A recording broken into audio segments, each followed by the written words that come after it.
Upon seeing the announcement for Resident Evil 7, I was surprised, to say the least, and cautiously optimistic. Beyond that, I had no idea what to feel. I can tell you it was blatantly obvious that they saw the success of PT and tried to capitalize on that as much as possible. They likely saw the onset of VR being a good opportunity to go ahead and turn things around for the series. While it's entirely possible to make a game that actually feels like a Resident Evil game in this first-person format, I can't help but have my doubts that it's going to be executed properly without feeling like just another indie game in this already oversaturated genre of first-person horror. What about this game is going to make it stand out from the crowd and justify their AAA pricing? Will this be a tense yet meaty and fulfilling game for experienced horror game aficionados who have grown terribly bored of the redundant and tiring first-person haunted house simulator genre? Luckily, PlayStation Plus members got a teaser to try out soon after the announcement to get a really good idea of what to expect from the final game. Then, later we're told that the demo is entirely separate from the main game, leaving much speculation as to how different the final game will end up being. Though it has also been stated by Capcom that the final game will be very much like what we see in the teaser, and first person is how it will end up being on both PS4 and PSVR. There seems to be a lot of polarized opinions about this new direction of Resident Evil with the demo, but a lot of people are just happy it's no longer going the forced co-op action fest route that the last few games took. People also seem to think there is some deep hidden secret within. But so far it feels like a wild duck hunt, doesn't it?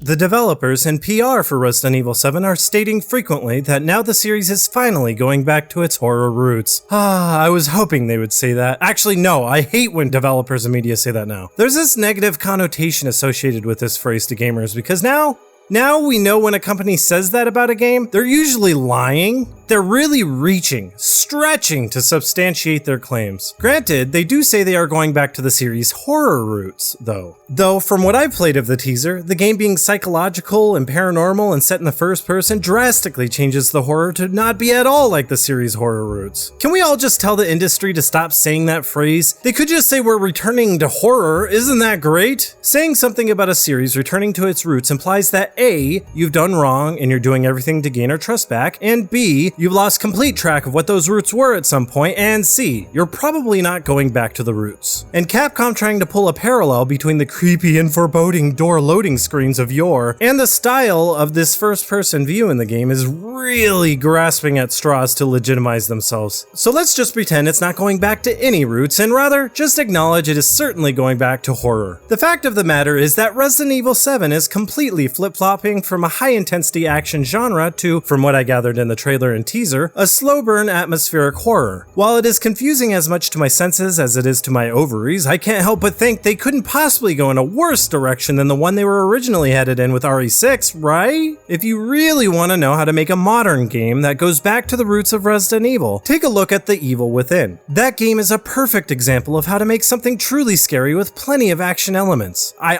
don't know why people hate on it. Same reason why it's clunky, the same reason people hated on the original Resident Evils. It's a really, really good game that displays exactly how a modern Resident Evil game should be made. Now, I'm not saying everything should stick to this formula, because no, that's not what I'm saying. As I said earlier, I went into this Resident Evil 7 teaser with a completely open mind, not even taking into consideration the weight of the Resident Evil name. All I cared about was if it was a good enough teaser to get me somewhat excited for whatever the main game will end up being. Did it accomplish that? Kinda not really. I'll walk you through the teaser with my first impressions. We play as a silent protagonist, and there are two different timelines, one in the past and one in the present. The past is presented in a controllable or cutscene videotape format. I can't help but think it'd be a really interesting mechanic to see what changes you can make to the past that'll help you in the present, but I have a feeling that won't be a mechanic in the final retail game. However, this is a small mechanic utilized in the teaser. You will also notice the number 7 pop up several times throughout the teaser, obviously alluding to the 7th installment of the franchise. As simple as that, really. But it could be a hint to unlocking the big secret secret? That is, if it even exists? Before we begin, first off, time and time again, as I'm about to be immersed in the game's atmosphere, I am immediately pulled out of that immersion from glitches, lazy design, or scares copped straight out of other movies or games, intentional or not. While some would argue these are homages, they aren't, and I don't care because if I see a scare that reminds me exactly of something I've already seen before, that's gonna have my mind on that scare of the original source, and just rip me right out of the game. What would be better is if they made up their own, original, unexpected scares,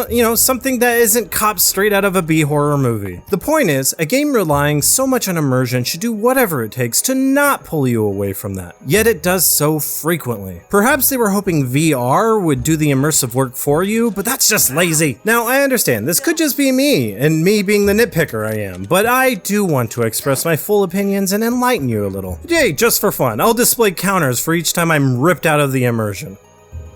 When we awake in a different room than in the past in a similar fashion as PT. Right there, you got me thinking PT. And then from the get-go, I couldn't help but notice the graphics were very poor, with blurry textures and such, when it was advertised that they would be photorealistic. That's another term that's starting to get overused. Don't say it's photorealistic if it's not. PT is photorealistic. This is not. I'm sure if the game was scaled back to third person or on a VR headset, you probably wouldn't notice. The graphics would probably look fine either way. But as it is on the PS4, I've seen indie or last-gen games pull off graphics better than this. There is a note that you will find that says, "I shall dash them against the stones," and is a very ominous message. Especially considering the roots of the phrase comes from Psalms 137:9 of the Holy Bible that says in full, "Happy shall he be that takes and dashes your children against the stones." This helps establish a good understanding of what demented acts may have happened here to the family. Now leaving the room, just as the very nostalgic, intense, authentic sounding Resident Evil music starts up, I come across this mirror. Why is it black?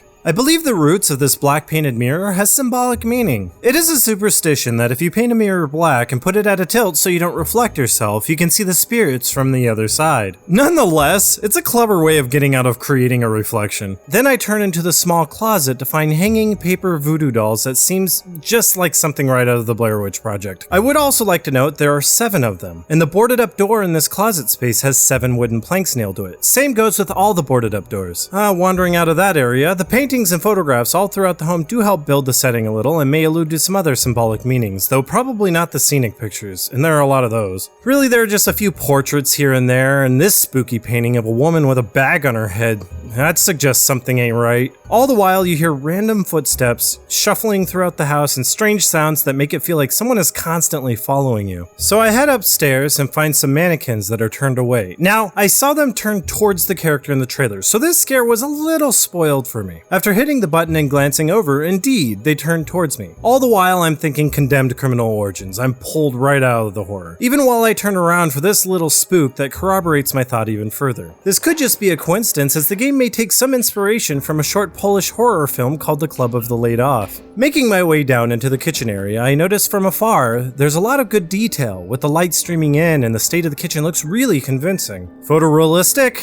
Not quite getting there. But still, when examining the windows closer, trying to get some glimpse of the outside, I notice it's just a solid texture with a light source. They could have at least put some scenic picture behind it and made the texture semi-transparent for realism. In fact, that little detail would amp the horror knowing that just beyond this window there is safety. There's a few interactable objects for exploration, but I'll get back to that. Instead, I make my way to the front door, passing a chain storage cabinet and being immersed by the sound effects and ambience as I examine the paintings and pictures on the wall. After going through the door, there's the sound of buzzing flies and a dead cow sliced in half. And when taking the item I need, I'm greeted to a cheap jump scare of a baby doll that has been melted. This jump scare didn't work on me, but really left me wondering where the hell the doll even came from. You can't see it anywhere before it falls. It would make more sense if there was a shelf above, but no, it materialized out of thin air. What the? Looking above the chain cabinet, you'll notice a box with the number 7 on it. After using the bolt cutters on the chain cabinet, you'll notice 7 cans stacked up inside there. I grab the VHS tape and make my way back to the room with the old CRT TV and VCR, only you can hear some commotion in the room. A sound effect that inexplicably gets cut off even if you don't enter, and it just sounds awful. I go ahead and put this VHS into the VCR, and this is the screen I get, but Take a look at this! Someone out there has discovered this first, and I'm not sure who started it, but those little numbers on the left are the original US game codes for the Resident Evil Director's Cut in the included Resident Evil 2 demo. The first group of numbers is the code for Resident Evil, while the second group of numbers is the code for the Resident Evil 2 demo, which has led many people to believe that there is a secret unlockable demo for the Resident Evil 2 remake currently in production if there is indeed some secret to unlocking it. I would love for that to be true, and it would more than justify the whopping 2.9 gigabyte file size of this small teaser, but I'm not holding my breath. In this videotape segment, you play as a newly recruited cameraman for a small haunted house TV show called Sewer Gators. A big callback to Resident Evil 2, this segment also gives me Grave Encounter vibes. The developers did say they were going for a B-horror movie feel, so it's no surprise to me they are taking inspiration from the first-person shaky cam horror genre in a first-person horror game. While this nod isn't blatant, some of the other stuff is. Through your travels as an ADHD-riddled cameraman,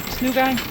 I'm not feeling it. you may be lucky to catch a ghost on tape, but it's very random and can occur up to 7 times in different locations. You will miss most of these supernatural occurrences, but it's possible to see multiple of them in one run. I think I've seen 2 at most. Extra exploration yields no results, so it's best just to stick with the crew. I did get a chance to examine my shadow just to find my arms were straight down at my sides. If I'm a cameraman, wouldn't one of my arms be up holding the camera? I could have a helmet cam, but a helmet cam recording to a VHS tape is ridiculous. We can exclude that possibility. And if this is present day, why are they still filming in VHS, especially if they are trying to sell a show? Looking at the door, it is definitely not the same front door. You will also notice many props from present day are missing, including the slaughtered cow, boxes and mannequins, syringes and bloody scissors, the trash bags in the fridge, the hanging voodoo dolls, the VCR, and so on. When trying to follow Andre as he disappears around a corner into a hallway, you're blocked off by a stinking invisible wall. Thanks for reminding me I'm in a game. It's understandable, but it breaks immersion. I'd also like to point out the clever way the developers distract you from this sudden wandering off by having Pete step on a bug and make a big stink out of it to take your attention away. Very clever, guys. And when watching closely at Pete when he realizes Andre is missing, there is a lip syncing issue that looks silly. Stop reminding me I'm in a game through your flaws, okay? When pushing forward, Pete and I hear strange sounds coming from the living room. Pete will open the door, and this is the exact moment I realize that only his flashlight is casting shadows, and a poor one at that on the door. My flashlight isn't casting any shadows whatsoever. This is just another piece of detail they left out for either performance reasons or didn't want to put that extra touch of polish, I don't know. And when entering and staring at the back of Pete's head, I was drawn straight into the bald seam in his hair from poor design. Soon thereafter, Pete instinctively finds a secret hatch and wanders inside and asks for you to go first down a ladder. Normally, this would be a complete and utter no moment for anyone. Alas, you have no other option but to progress down to find another Blair Witch moment. While not completely the same, it was all I could think about. After seeing that, I quickly rushed back up the ladder to tell Pete what I saw, but he makes no comment and continues staring down. There's absolutely no encouraging dialogue or anything, as if the developers didn't expect you to nope on out of there, cause I certainly did. I noped on out of there. No logical human being would continue after that point. Either way, I was forced into a situation I knew would end up badly. At this point, I started thinking about Resident Evil and how far off from a Resident Evil game this has become. But I was still very hopeful that with gunplay, limited resources, puzzles, monsters, and survival horror elements, it could still work. Right after that videotape ends, I look down and notice the ominous message from before has moved to right in front of me. This time it is slightly altered. Now it says, "I will dash you against the stones." Ooh, spooky. While it is creepy to some extent to think Pap slipped this under me while I was in a trance staring at the videotape, I had to wonder, how is he able to do it, assuming I was right there in the room watching TV? Presumably aware of my surroundings, I have peripheral vision. Nonetheless, it's a psychological mystery I do welcome and find somewhat creepy. It gives you that feeling of unease that Paps could be anywhere. Paps could even be a ghost! Obviously, by now, from watching the videotape, I know where that secret hatch is, so I opened it and went inside to get the key to the back door. Upon leaving, I found the door to the room is now open, and when approaching the door, there's a pretty good spook. I saw the trailer, so I anticipated it. Rounding the corner immediately thereafter, I found he has disappeared. Following in his tracks to the kitchen, there is a loud crashing and a brooding ambience. I started getting really immersed at this point, knowing he could very well be waiting for me at the front door. Until, out of nowhere, a mannequin flies across the doorway. This spook actually made me jump.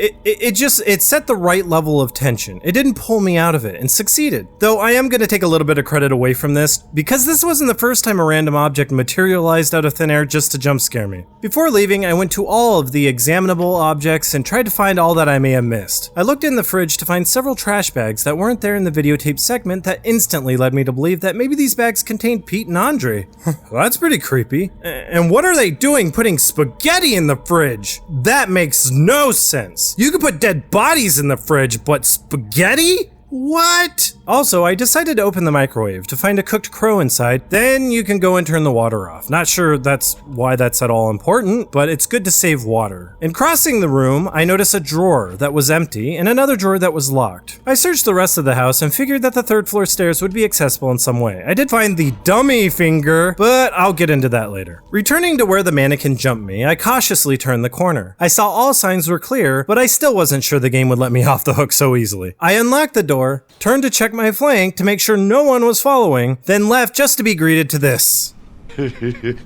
Welcome to the family, son.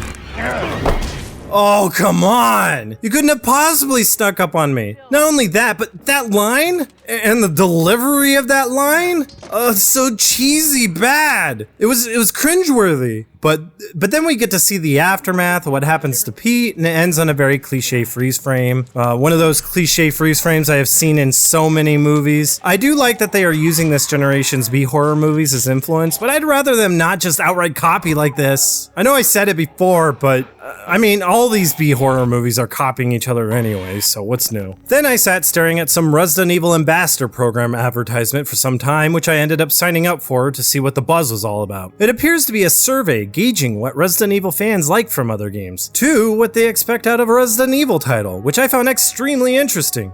Do they not know? Do they really need to survey their fans? Maybe they're going to take these polls and use them to adapt a game fans want at some point in time. I don't know why it's so hard to figure out what Resident Evil fans want. Regardless, the game just ends. And at this point, I was really disappointed. Because it just ends. There's no cycling. It's not going to take me right back to the beginning. It goes to the title screen. You can start a new game with ease, but if there are some deep hidden secrets, wouldn't they encourage you to start right back from the beginning immediately? On top of that, nothing's different with each subsequent playthrough. I decided to start a new game to pull the secret lever in the fireplace just to see what I can find from the get-go. So I find a fuse, and I put it in the fuse box. I already assumed this would be the way to access the staircase, so I make my way up and hear a phone ringing. In that room, there's a picture of an umbrella helicopter with a note, "Are they watching us from the helicopter?" If you think that's cryptic, when you answer the phone, you can get one of a variety of 3 random cryptic messages, all from someone that sounds a lot like Ada Wong, though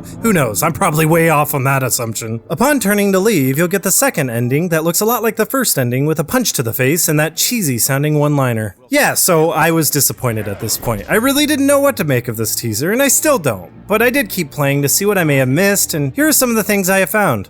Now, there are 2 things present only in the controllable VHS segment. The first item of interest is a lockpick in the bottom corner to the right of the microwave. The only known use for this lockpick is for the lock drawer in the kitchen. In the videotape timeline, there will be no item after unlocking, but upon finishing or quitting out of this sequence, you can easily backtrack for your item. It's an axe, a melee weapon that literally has no other use than to break the crates and 3 specific mannequins. Speaking of which, it doesn't make sense that I can break every other mannequin except for these 3. Proper no, I should be able to break them if I can break the others. Recently, another use has been discovered for the axe. Using the axe two-handed and casting a shadow in the room with the phone will yield strange markings on the walls. Someone did a rough sketch of these markings and they look like this. This baffles me. Why would they do this if it wasn't for some hint? Another thing you could do with the axe is two-hand it and get close to the fuse box to shrink yourself. Maybe this means something. The second item only seen in the VHS segment is up the stairs. A pair of sound-blocking earmuffs used for firing weapons are on the desk. They could also be headphones, but there's no cord. Considering the former residents of the house are all still using very old technology, I doubt very much they'd have wireless headphones. This could possibly be a hint that there will be firearms in the final game. And seeing as how there is a melee weapon and an aim assist option is available, I'm thinking there will definitely be some combat. Perhaps the main reason for the inclusion of the axe is to show you what melee combat would be like. Lastly, and certainly not least, let's talk about the stinkin' dummy finger. This item, found in a drawer in the hallway, is obviously a key upon examination. It mentions being made of celluloid, which is is a flammable substance similar to what film is made of. This dummy finger led to numerous theories. After 1 week, still, no one has been able to crack this item's mystery, and nor was I. Not that I even really tried. I just assumed it would attach to a dummy's hand, like prior Resident Evils would do. And I don't see no dummies. Mannequins, yeah, but they don't usually make those with jointed fingers. Capcom representatives started leading everyone to believe there was a use for the dummy finger, and recently posted that they were wrong about the use of the dummy finger. Okay, what does that mean? Is Capcom being willfully ignorant to our questions, alluding to there being an actual scenario where you can escape when you can't? But considering the fact that this is a standalone game outside of Resident Evil 7, why would they put a useless item in the game other than to troll their fans? I'm leaning towards just outright dismissing it as nothing and moving on with my life. Is it possible the dummy finger is a red herring to keep us chasing our tails for some fantastical reveal to keep up the hype surrounding the game?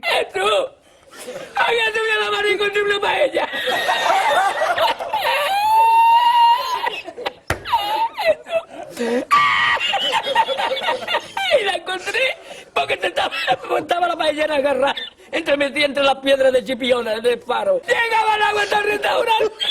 Había subido la marea.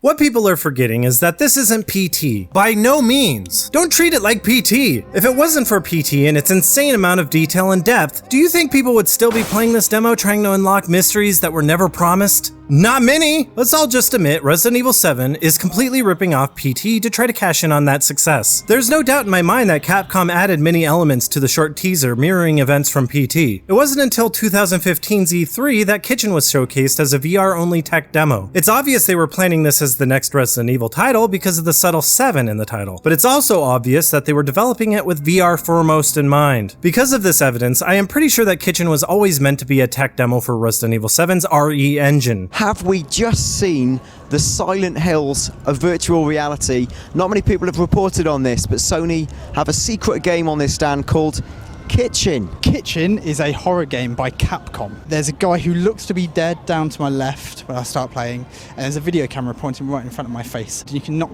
the video camera over, at which point the guy to your left wakes up. So you think, uh-oh, is he good, is he bad? He stumbles over, he grabs a knife, and you think like he's going to attack you.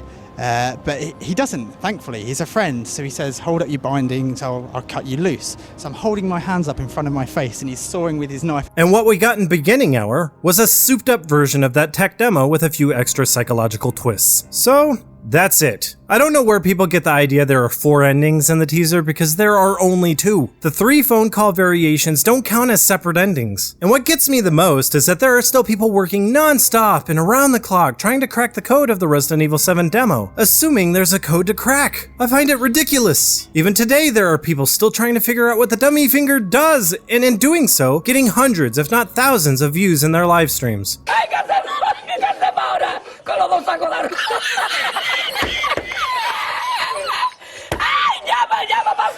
There's a quote by Einstein that says insanity is doing the same thing over and over again and expecting different results. Going through the house and examining every nook, cranny, and facet of minute detail over and over again will not yield any different results.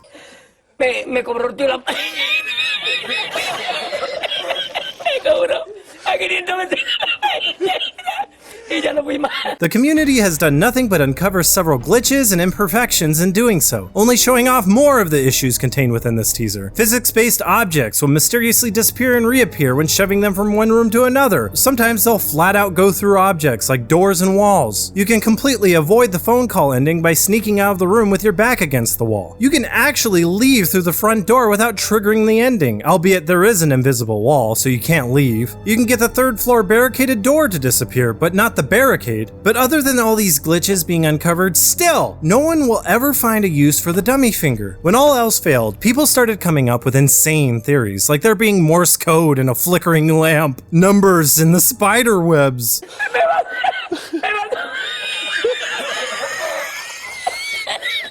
mandó por la noche, había bajado más el agua y por la mañana había subido. Cualquiera estaba ahorita la paellera, ¿sabes? A lo mejor está en el barco ese del petróleo. En el Prestige. En el Petriense.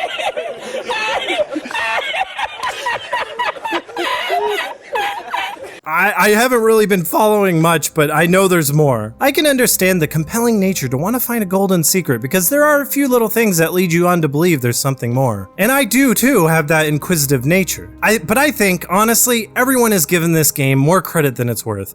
To end this long preview, I'll give you my closing opinions. Upon completing the Resident Evil 7 teaser called Beginning Hour, I was underwhelmed by the sheer amount of times I was ripped out of the immersion. I was underwhelmed by the graphics, gameplay, and game flaws. In my opinion, the teaser had no redeeming quality and was neither fun nor immersive. To some, I can imagine it being kinda scary. I have played many indie games that are 10 times scarier and better than this for a third of the price they are trying to sell the full game for. Granted, the full game will likely be a lot different with better gameplay and scares, so I'm staying optimistic about the final product. It seems that the people who love this teaser also believe there's some sort of secret hidden within, but I'm gonna be in the minority here and say I did not like the teaser and I do not think there's a secret hidden within, unless it's something so well hidden it'll be years before someone finds it, similar to the Easter egg in Resident Evil 2. You can keep searching if you want. Prove me wrong. As a Resident Evil game, the teaser doesn't make me think of anything remotely Resident Evil, and not just because it's in first person. I felt like it was taking too much from PT without offering the same level of polish and depth. I'm holding out faith that the final game will feel like a Resident Evil game, and if not, I'm at least hoping it will be a good game. I do have to admit, the teaser grew on me, and with combat and health management, it could end up being a pretty decent game. Capcom did state there will be healing herbs, and with the inventory management, possibly monsters and zombies and gunplay, if executed correctly, it could be a pretty scary and fun game akin to the classics. I'd like to play it on VR, as it was so obviously intended, but I am going to wait on that piece of hardware for now. On the PS4, if it ends up as garbage, I still have the Resident Evil 2 remake to fall back on. We all still have our classics. We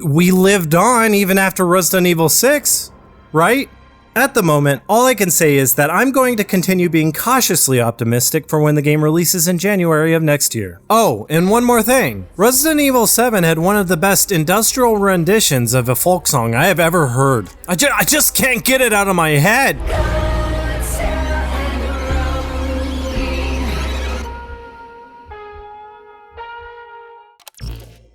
Thanks for watching, and I hope you found my opinions on the Resident Evil 7 teaser interesting. Please subscribe and/or become a patron. These patrons here have kept my channel going, so thank you. I really appreciate all you've done for me. Same goes to all you subscribers. And hey, if you like Resident Evil, why don't you check out my other videos on the Resident Evil remasters? You could also check out my Salt and Sanctuary review. And please, stay tuned for more.